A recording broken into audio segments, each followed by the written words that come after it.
start our first talk or first presentation. Let me just introduce to you our facilitator. She's also our facilitator yesterday in the food nutrition and health plenary parallel session. So she's currently a senior high school faculty of DLSU University Integrated School Laguna campus, teaching general biology 1 and 2, as well as a practical research teacher and advisor. She is a graduate of Master of Science in Biology at the Ateneo de Manila University, MSc Biology. She presented her paper in the first international DOST SEI ASTHDRP-NSC Scholars Conference last April 7 to 8, 2016. And then she had her international journal publication titled Aquaculture Reports, Replacement of Fish Meal with Processed Meal from Knife Fish in Diets of Juvenile Nile Tilapia. Let's all welcome Ms. Shirlee T. Abara. Thank you very much. We'll be joined by Sir Carl Dizon as my co-facilitator for this morning. So today we have presentations from the research teams, Learner and Learning Innovations, or LLI, and later we also have presenters from the team of Materials Engineering. May I remind each presenter that you're given 15 to 20 minutes for the presentation proper, and right after will be 5 minutes for the question and answer. So let's start with our first presenter. I'm honored to present to you our first set of presenter from the DLSU University Integrated School, Manila campus. Their research is entitled Assessment of Financial Fitness for Life, High School Test in Determining the Financial Literacy of Senior High School Students. And the proponents are Lance Fernando, Jesse Edward Flipping, and Nicholas Philson Lee, as well as Ella Puerto and Shirlee Ocampo.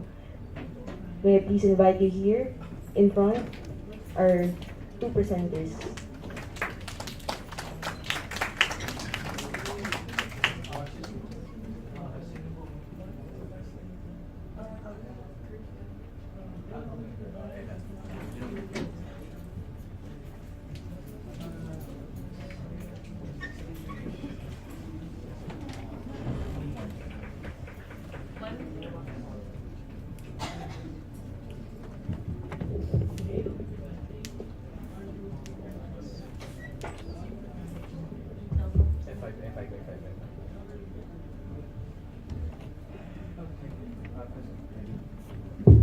Alright, good morning, audience, facilitators. I'm Lance Fernando. And I'm Nicholas Lee. And today, we will be talking about the assessment of a standardized test called Financial Fitness for Life High School Test to determine the financial literacy of senior high school students. Next, please.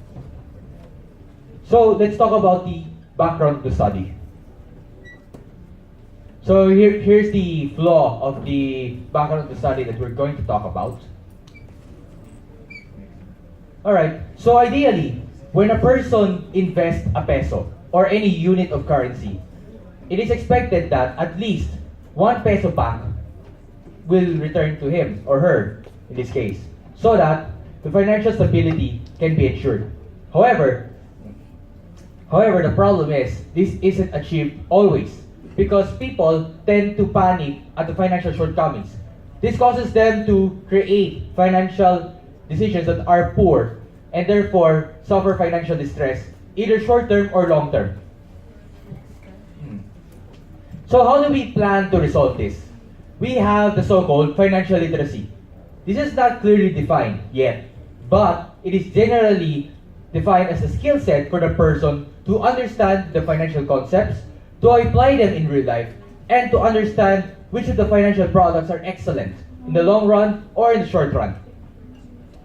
So, we have this table here that compares those with high financial literacy and those with low financial literacy. Generally, those with high financial literacy will tend to be richer in the long run, especially during retirement where income and savings are not likely to come easily.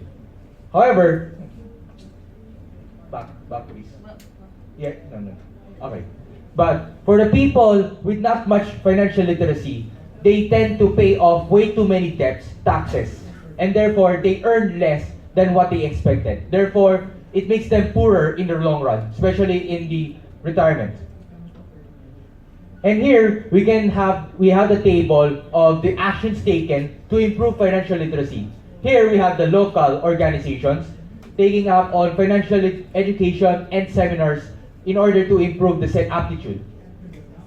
And here we have the international ones, that we have the recommendation of early financial education, as well as the simplification of training so that financial literacy can be acquired by the recipients.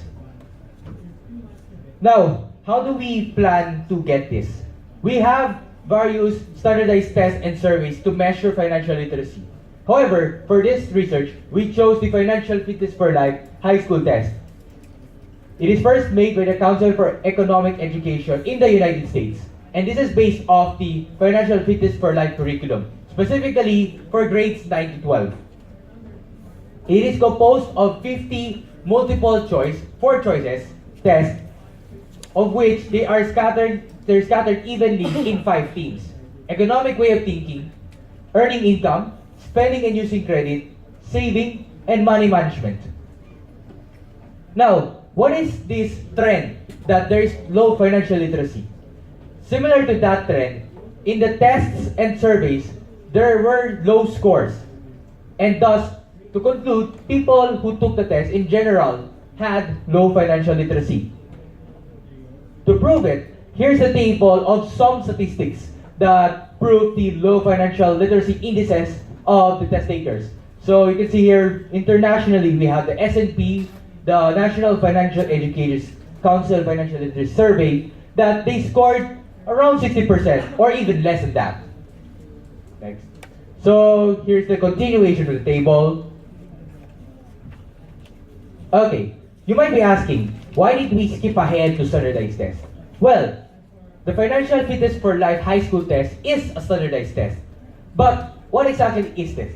There are 5 conditions to which a standardized test, it is a standardized test. 1, it must be answered by the general population. 2, it must be standardized, consistent on its format, question, time allocation, and direction. It must be reliable or consistent on results. It must be valid, meaning established in various ways by reliable sources or organizations. Finally, it must be unbiased. It must not be discriminatory or disadvantageous to certain socioeconomic groups. Now, there are 5 types of standardized tests according to constructs. 1 is achievement test, 2 is aptitude test, 3 is admission test, 4 is comparison test, and 5 is the psychological test. In this case, the FFFL-HS test will fall under the aptitude test because what it measures is financial literacy. Now, there are some benefits and also drawbacks when it comes to administering standardized tests. Some of the benefits include objectivity, more competency amongst test takers and the school, as well as the wiser decisions, especially in admission tests, where they will choose those who goes in and who goes out. However, drawbacks include possible subjectivity, being affected by external factors, and of course, the standardized tests, being that they are limited on the item questions that they have, they can only measure as far as those questions. So for problem statement, I'll pass it on to Philson.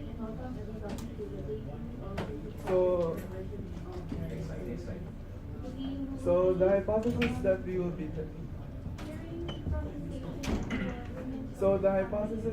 be testing in our research is whether or not the FFFL-HS test would be used will be valid and reliable in other countries aside from the United States, such as the Philippines.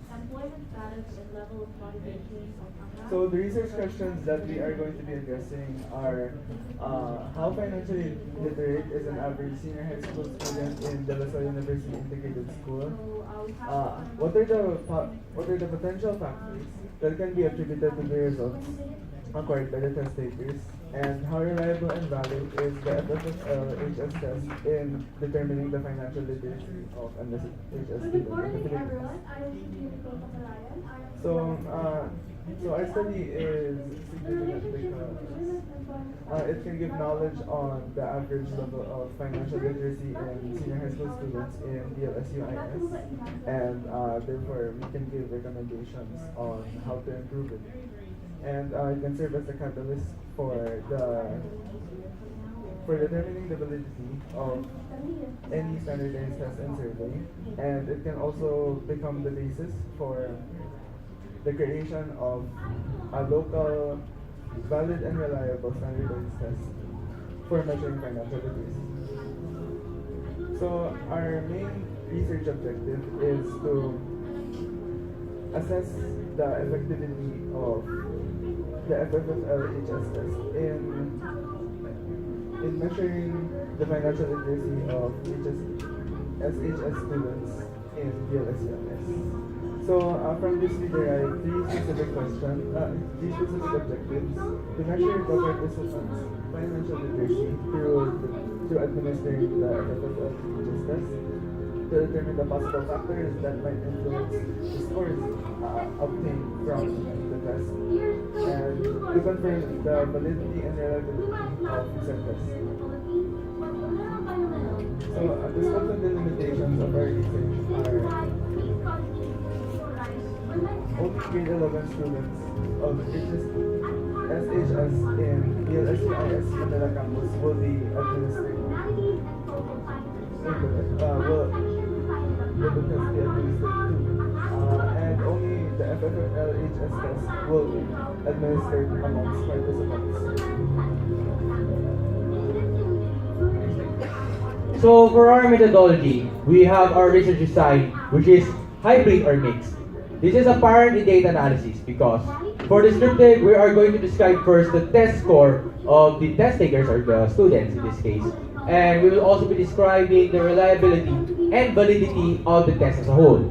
Comparatively, we also have, we're going to have comparative tests for all participating tracks and strands as well as for all of the genders, as you can see here in the two-phase research design in the study.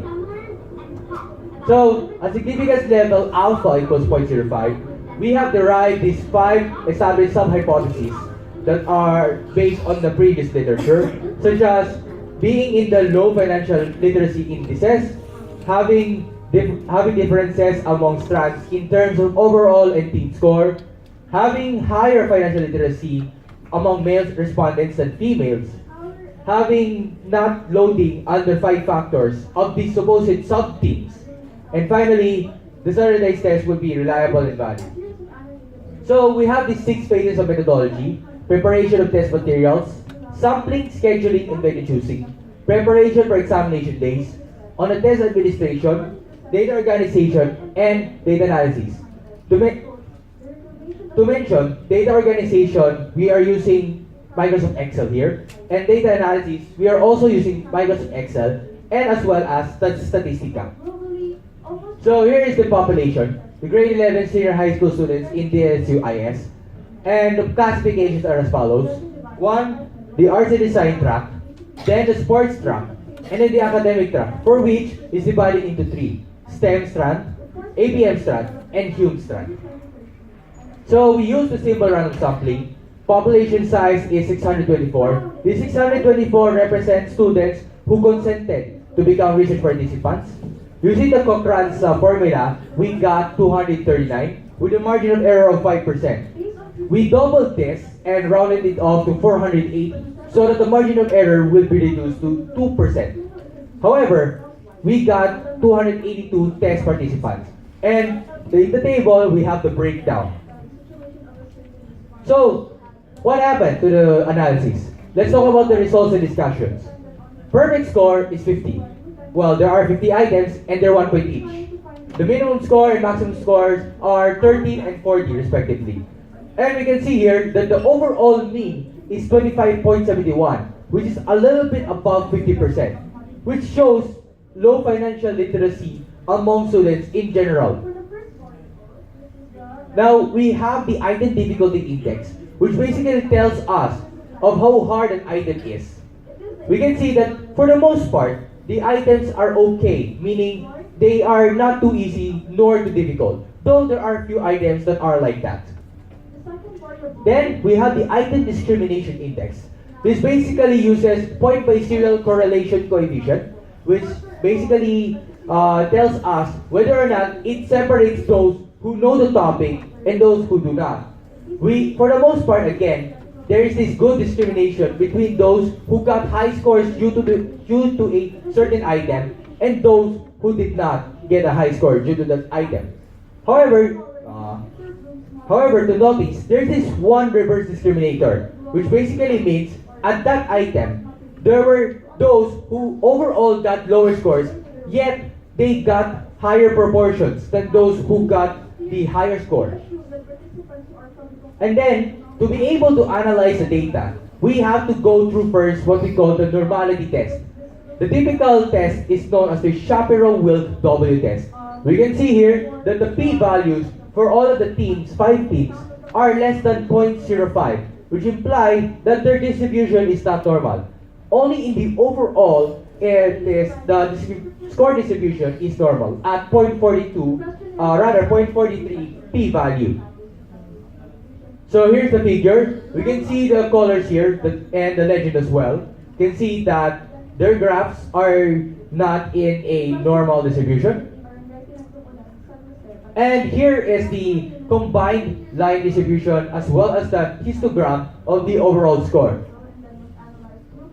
So, because the overall score's distribution is normal, we want to determine if there is a significant difference between the scores of each gender, each strand. So we use the two-way ANOVA, and it turned out that there is not much difference between the scores of each gender or of each strand.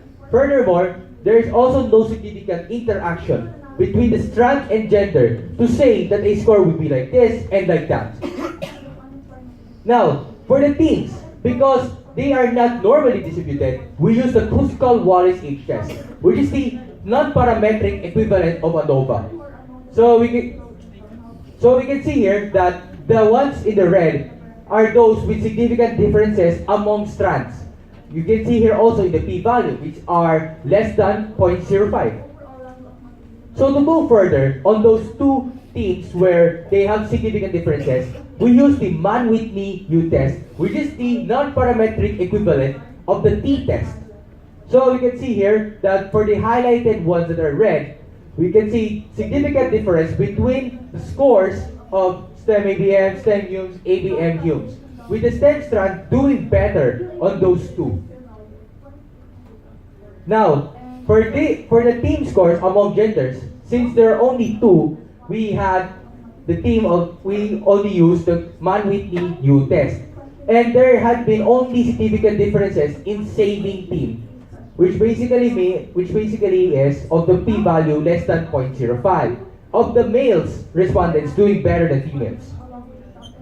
So theoretically, the Cronbach's value or Cronbach's alpha value, which is the internal consistency test, for a test to be reliable should be 0.7. In a test manual, the value acquired is 0.86. But in our case, the acquired value is 0.59, which implies that we may need to create another standardized test in this country. Now, there are several ways to group people in their financial literacy scores. But for this case, we chose the 3 financial literacy score groups as follows: the low, medium, and high. So if we group them like that, we can see that most people will fall under medium financial literacy. And there are very few people that will fall under low or high financial literacy. Which is why we decided to use the non-hierarchical 2 cluster K-means. So we only divided it into 2. So you can see they either fall on low or medium financial literacy. Another reason is because the clustering is clearly defined where there are only two. See, there are no intersections between the data points. As opposed to using three clusters, we can see an intersection somewhere on this point, which basically meant that there are tendencies of scores being higher in one team than the other, despite them being placed on the second cluster. Finally, we have the factor analysis, which we use the principal axis method and the varimax raw rotation. The thing about the factor analysis is that there should be 5 distinct clusters in here, which will serve as the test teams. However, the problem is they're all scattered in here, and there are a few other percentages that are scattered. So, to conclude, so the conclusions that were arrived based on the test results, according to the sub-hypotheses are most respondents had low or medium financial literacy indices, and the overall scores did not differ among students based on strand and gender. And the STEM strand significantly did the best in 2 sub-themes, income and credit. The male test takers significantly did better than females in 1 test theme, which was saving. And the supposed sub-themes to the FFFL-HS test did not load under 5 factors. The standardized test was fully reliable but established as valid.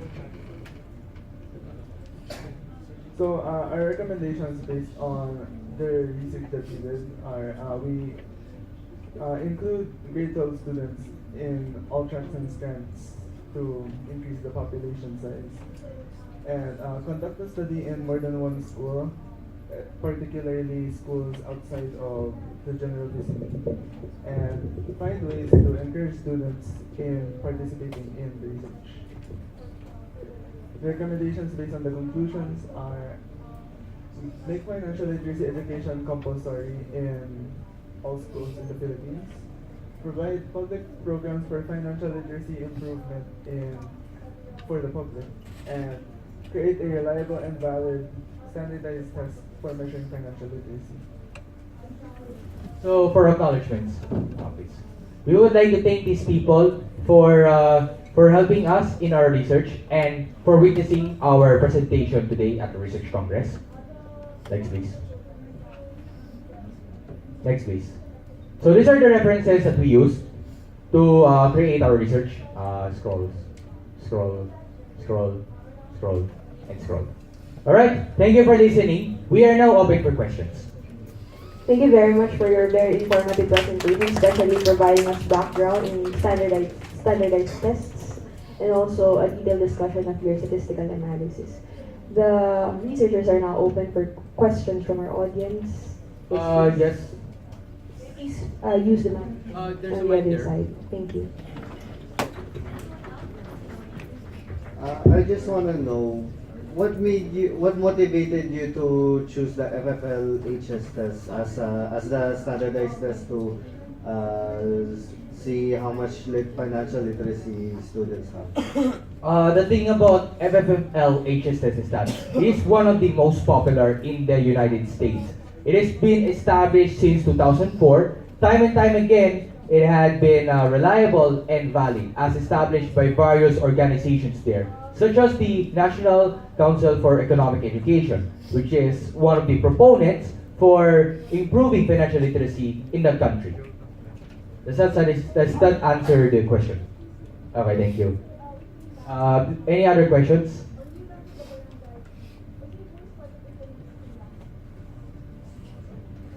Please don't be shy. Please don't be shy. Yes, the one on the back. Please use the mic.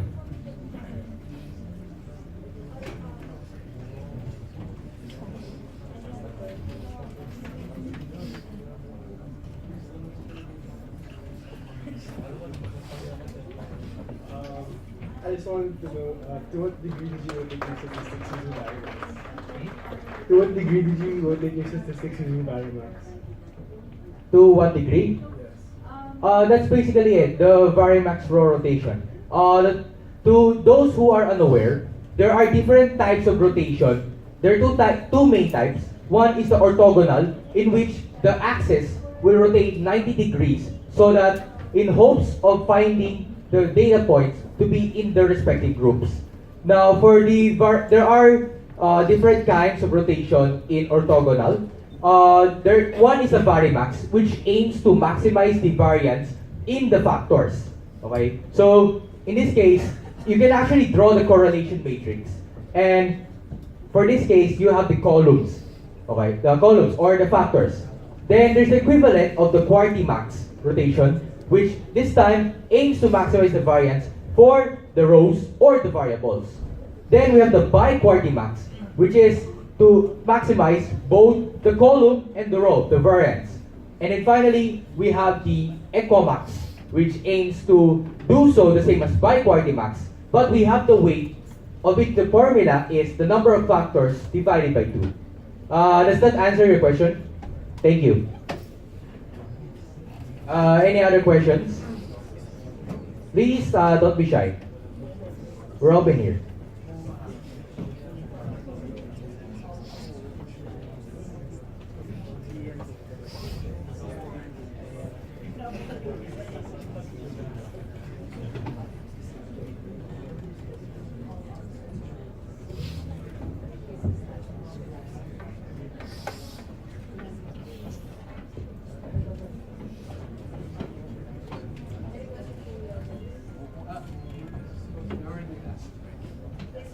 We can accommodate one more question. One more question from others. Okay, so your study would like to assess the financial literacy of senior high school students, right? Yes po, but in But this your case, representative sample is the DLSU senior high school students. Do you think they can really represent the population? okay, it's actually a good question. Is it possible to represent the population? Ma'am, based kasi dun sa ano natin, dun sa significance level alpha is 0.05. We can say that we're 95% confident that we can represent the population that way. However, as we said in the recommendation, maybe if we get more students, especially those of grade 12, we may be able to properly depict the financial literacy of senior high school students. Maybe even just in the Manila campus. Are there further questions, po? Just one more. Yes, po? Since you're trying to assess the validity and the reliability of FFFL, is that right? Yes, po. And in your findings, it's not that fitted for our set of senior high school students here. Yes, po. So given the chance, how would you modify the instrument? It's actually also a good question po. How do we modify the test? Well, there are various ways to modify the test. One is to add more sub-teams, which basically are those teams that are under the main teams. Or we can add a new team which may cover financial literacy. Because for that matter, the Cronbach's alpha will tend to go up, even if it's a little bit. That's one of the ways to do so that the reliability will be maybe above 0.7 or equal to 0.7 in that case. Does that answer the question po? Yes. Apa. More questions from you? May nagtaas kanina. Sino yun? Natanong na. Okay. Thank you very much. Thank you very much po. Let's give them a